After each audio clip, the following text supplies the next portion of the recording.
அப்ப தேவராஜ்யத்துடைய சுவிசேஷம் இந்த பூமியில அறிவிக்கப்படும். அப்ப இயேசு கிறிஸ்துவும் ஞானஸ்நானம் கொடுத்தார், சீசர்கள் கொடுத்தார்கள். அப்ப அன்னைக்கு மன்னிக்கப்பட்ட அவங்கள விடல, பாவத்தை மன்னிச்சு அது கழுவப்படணும். பவுல் எவ்வளவு பெரிய பக்தன், அவரே ஞானஸ்நானம் பெற்று பாவம் போக கழுவப்படும். அப்போ சில 2ஆம் அதிகாரத்துல பரிசுத்தாய் ஊற்றப்படும் பொழுது நல்லா புரிஞ்சுக்கிடுங்க, அங்கே 3000 பேர் மனதுல குத்தப்பட்டு பேதுருட்ட வந்து கேட்கிறாங்க, சகோதரி நாங்கள் என்ன செய்யணும்? நீங்கள் மனம் திரும்பும்.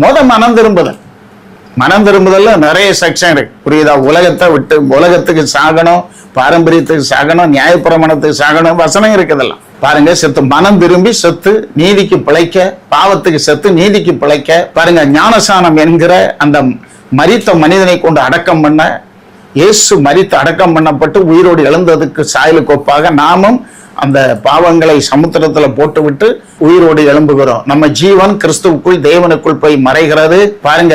ஜீவனாகிய கிறிஸ்து வெளிப்படும் போது நாமும் வெளிப்படுவோம் எதை சொல்லு. அப்ப அந்த நம்பிக்கை இது ஒரு விசுவாசம். இது சிலருக்கு பைத்தியமா தோன்றும். இந்த பைத்தியமா தோன்றுகிற பிரசங்கத்தினாலதான் விசுவாசிகளை ரட்சிக்க தேவனுக்கு சித்தமாயிற்று. அதை தேவ பிள்ளைகள் புரிந்து கொள்ளுங்க.